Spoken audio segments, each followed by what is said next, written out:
Hey guys, welcome back to another episode of Why No One Plays. It's a series where I discuss champions in League of Legends that rarely see much play, if any at all, in both the pro scene and solo queue, especially recently.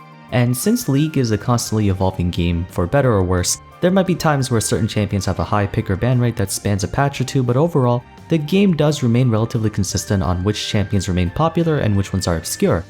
For this episode, let's talk about not only one of the least common champions in this day and age, but generally one of the most hated, the big bad Tahm Kench. Okay, maybe that's an exaggeration. I personally hate Yasuo and Zoe more than this guy, but that's besides the point. However, unlike most champions that develop a pretty nasty reputation, Tahm Kench's notoriety doesn't extend to his deployment all that much. Though he was a very contested pick during the latter half of the first decade of solo play, let's start first by leaving out the disclaimer for those of you watching one of these videos for the very first time. This series is not meant to bash a champion and say they're bad or troll, nor to discourage anyone from playing them. If anything, I encourage you to give them a try. Additionally, for anyone who does play and or main the champion in question, my intent behind Why No One Plays is not to hate on your main, it's just rather to create discussion over possible reasons as to why certain champions don't see as loyal or wide of a following as others. With that said, if you enjoy these types of videos, a rating would be much appreciated, and also subscribe for more Why No One Plays. There's also a playlist in the video description if you want to check out my other episodes. Okay, similar in regards to Cho'Gath from my previous episode, Tahm Kench is this big hulking and bulking wall of meat, with a spiffy little top hat to round out his appearance. Being created based on a frog with a very big stomach and a long tongue, Riot does a pretty decent job capturing his aesthetic through his abilities. And he's sort of an edge case in regards to the series by way of him being extremely popular for a period of time and then completely disappears off the face of the earth from about Season 8 and onwards. In recent episodes such as Kog'Maw, Heimerdinger, and Cho'Gath, I've often stressed that they're missing something in their kit or have some form of inhibition that breaks away from their conventionality, which then extends to their lower play rate. Tahm, on the other hand, is sort of the opposite. By definition, he's a warden, or in other words a defensive tank like I mentioned in the previous episode. His main job entails maintaining the line of scrimmage between enemy threats and ally carries, but contrary to fellow wardens such as Braum, Shen, and Taric, who just make it very difficult for you to get close to the backline, Tahm Kench simply removes the backline altogether by shoving them inside his belly and keeping them safe. Offensively, he's somewhat of a juggernaut, high damage output and comparable resilience, with his only real weakness in lane being immobility. While wardens are capable of dealing their fair share of damage, especially the more offensive ones, Tahm Kench embodies that as a whole, which made it so that he was able to see reasonable viability as a solo laner and in some cases jungle on those virtues alone. But for the most part in competitive and solo queue we saw him as a support. What made Tahm Kench go from being omnipresent for a short period of time and then fall into obscurity over the past couple of years? You could argue that it's because of a result of Riot consistently nerfing the poor guy, and that's true to an extent.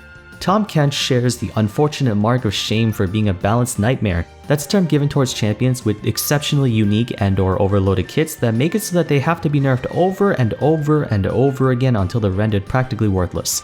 Even a single buff or two in the wrong places though can bring them back to S tier pick or ban rate, which we see most commonly in pro play. Some well-known examples of this will be Irelia, Akali, Azir, Kindred, Lucian, and Aphelios, who is arguably I think at his 10th nerf this time around. Riot would sort of nerf them so many times, but because of how good their kits were, people would just still make them work.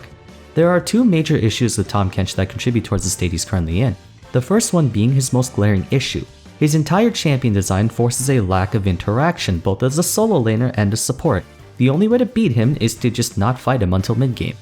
Let's start with solo lane, which is usually the top lane. There were several iterations of Tahm Kench in the top lane, but his worst representation was probably when they moved the percent max health damage from his ultimate to his passive.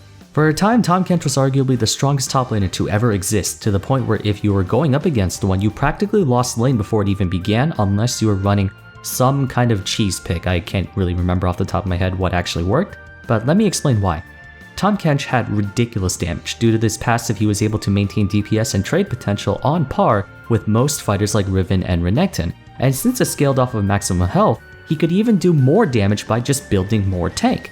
The reason why Riot's not very keen on giving tanks any offensive scaling through building health is because it double scales. Not only are you making yourself harder to kill, but you're also killing enemies faster. That's what made the tank meta in Season 6 so oppressive. There are cases where tanks scale in damage and survivability by stacking armor or magic resistance, such as Malphite and Galio, but the catch is that they had to build defense, which means a simple counter was just to strike them with the resistance they don't have, such as countering Malphite with AP champions. But since Tahm Kench scaled through health, he could contend with both sources of damage while also dealing a massive amount himself. Stacking bonus health gave him some of the best early game scaling of any top laner, beating out actual lane bullies like Renekton and Darius. Passive aside though, Tongue Lash was a fast skill shot with very high base damage and a really long slow, meaning he could use it as either a peel tool or to chase people down. Not to mention, it became a stun after 3 stacks of his passive. He could either use his Q to harass you or trade with you or slow you down or lock you down. It had a very low mana cost and cooldown so you could spam it, plus it also had a deceptively wide hitbox, making it very easy to land. Worst of all was his W, Devour and Regurgitate, which suppresses enemies and deals huge burst damage both before its change and after. As of right now, it does a mix of base damage and max health, around like I think 11%. But when he first came out, this ability did some ridiculous amount, like 35%. So he was able to shred both tanks and squishies. Even if you felt confident enough to match him blow for like an all-in, you also had to contend with the fact that his E, Thick Skin, essentially punished you for going into all-ins. And remember people complain about how powerful Set's shield is? This guy was even worse. On the other hand, if you were trying to whittle him down by poking him with long-range attacks, that wouldn't have worked either because you could just regenerate most of the damage you took back. There was no way you could beat him. He was literally invincible. At certain points, he would easily be able to reach win rates in lane of over 70% in games shorter than 20 minutes. Down in the bot lane as a support, he wasn't as oppressive in terms of lane pressure since, it's now a 2v2, but while his offensive capability was reduced, his defensive capability was significantly magnified. Thanks to his E, he was able to shrug off large chunks of damage from enemy trades or poke, and if he had any desire to go for an all-in, or even be so daring as to go for a tower dive, he basically made it impossible for you to do so by swallowing his AD carry and running away. For all intents and purposes, a Tahm Kench bot lane meant the AD carry had a free cleanse and Zhonya's Hourglass every 15 to 20 seconds.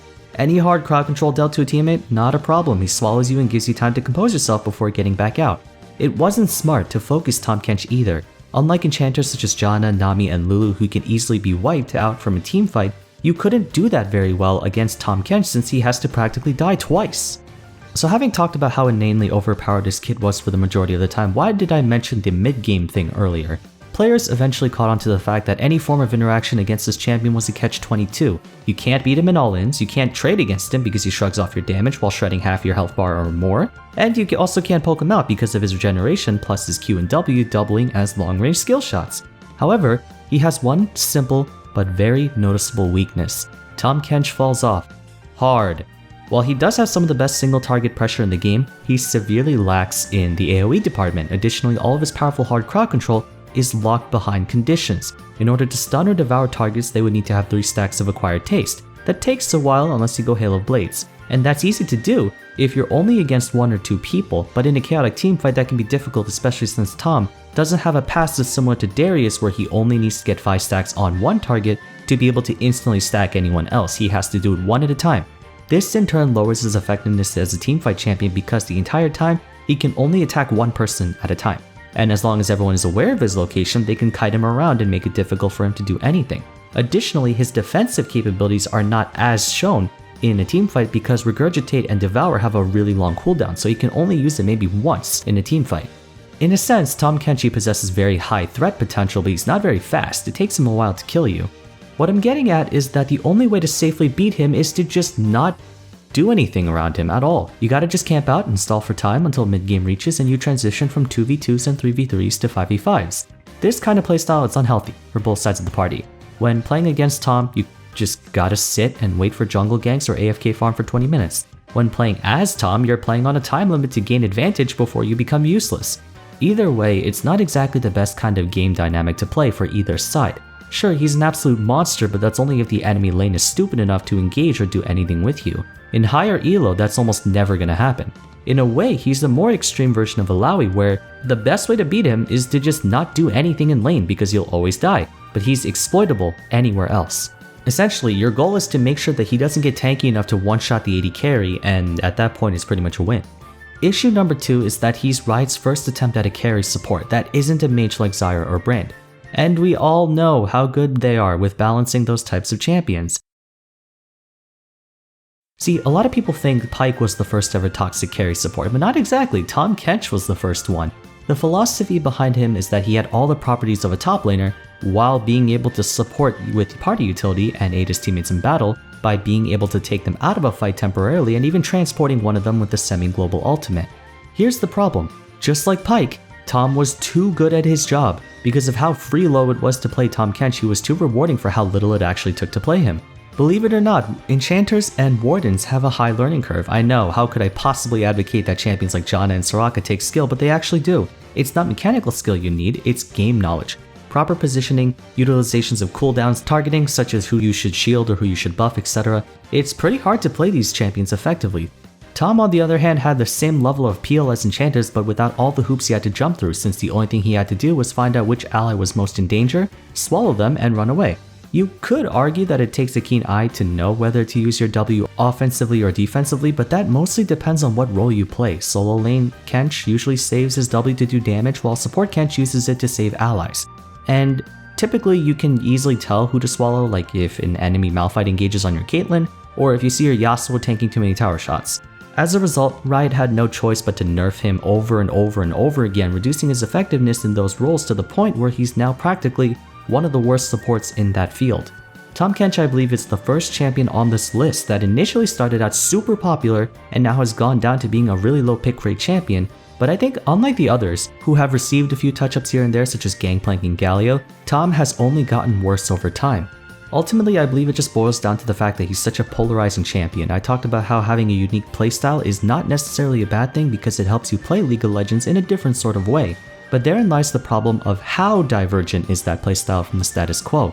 Champions like Skarner and Heimerdinger are certainly unique, but they still have various functions that enable them to fit in almost every situation that requires it. But Tahm Kench has been designed in such a specific way where he not only has a rather unconventional niche, but he was also very good at it, making him virtually unbeatable if used in that right way. Such weaknesses, however, can only be exploited through rather degenerate playstyles or cheesing tactics, and matchup-wise, there aren't that many who can single-handedly shut him down. Even if they can, it will take a long time for them to do so, such as Jax or Vayne.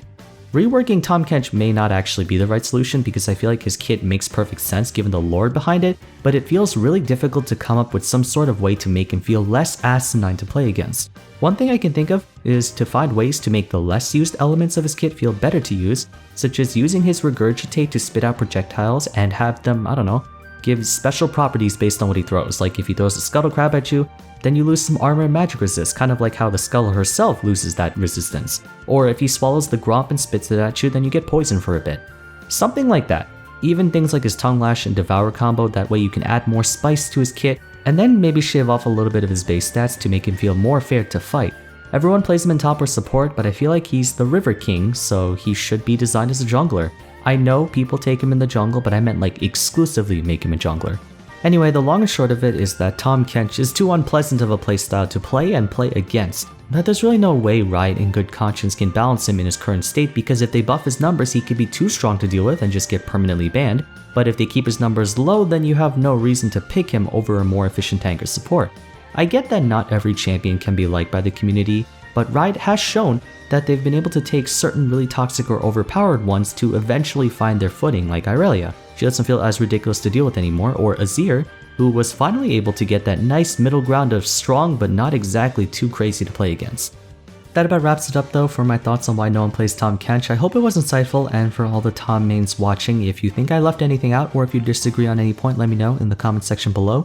But if you guys enjoyed, a rating would be much appreciated, and if you have any thoughts on Tahm Kench, either positive or negative, let me know about them, and be sure to check out my playlist once again on other champions that no one plays in the video description. I think this is my 11th episode.